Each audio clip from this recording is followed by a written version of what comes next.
Ikaw po ba mga bossing ko ay niloko ng taong pinagkakatiwalaan ninyo? Alam niyo po ba mga bossing ko ang dapat ninyong gawin or dapat ninyong sabihin once na may mga pangyaring ganyan? Kasi mga bossing ko, once na ikaw po ay pinairal nyo ang inyong emosyon, ang inyong galit at nanalangin ka ng masama sa kanya, gumawa siya ng kalokohan, may balik din po sa inyo. May balik sa kanya, may balik din po sa inyo. Ngayon po mga bossing ko, paano natin makukontrol ang ating emosyon? Lalo-lalo na kung mabibigla tayo sa taong pinagkakatiwalaan natin, tas bigla tayong niloko. Di ba ang hirap ng ganon kontrolin? Ganito lang po mga bossing. Ang gagawin nyo po, ipagdasal nyo po yun ng taimtim. Doon yung iiyak ko ano yung sama ng loob ninyo. Bakit ganon pinagkatiwalaan ko siya pero niloko pa rin ako? Pagdating sa usapin, lalo na ng pera, or pagdating sa usapin ng buhay pag-ibig.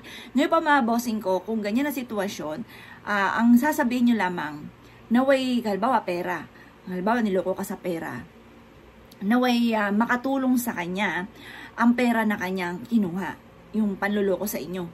Ganun po mga bossing, para kung may kakarmahin man, siya lang po yun. Kasi wasa ikaw po mga bossing ko ay nanalangin ng halimbawa may ginawa na nga siyang kalokohan, kasamaan, niloko kanya.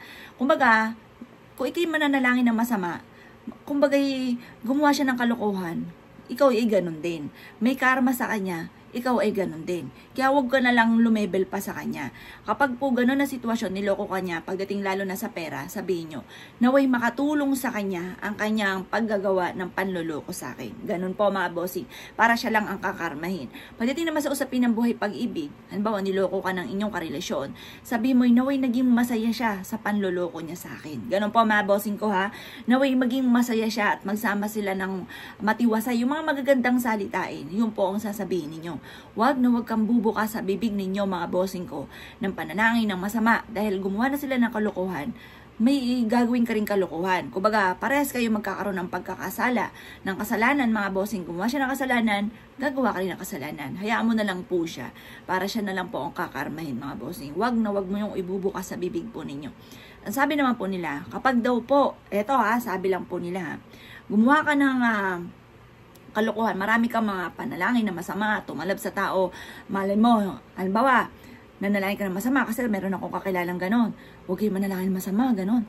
Sabihin niya, naku, tama lang yun sa kanya. At saka wala pa namang ganon, yung pangit doon na nangyari. Yun ang hindi mo alam. Malay mo, napalayo na yung tao, tapos di mo na lang nabalita, may masamang nangyari sa kanya. Ngayon po, pag nang ganon na nangyari, sabi po nila, halimbawa man, nagkaroon ka ng sakit, pahihirapan ka. Yun ang sabi. Yung mga mababait daw po na hindi na pinahirapan, yun daw po, mga mababait yun, punta agad sa heaven, yung hindi daw pinahirapan. Pero, yung pinahihirapan daw po mga bossing ko, yun daw po mga bossing ko, ay maraming kasalanan. Kaya, pinahihirapan, kaya parang hindi pa siya nawawala kasi pinahihirapan pa po siya mga bossing. Yun ang sabi po nila. Kaya, kumbaga, kung may gumawa sa inyong kalokohan, hayaan nyo na lamang po mga bossing ko at huwag kang manalangin ng masama. Bagkos ay manalangin ka ng maganda para siya lang po ang karmahin at hindi na po kayo madamay pa.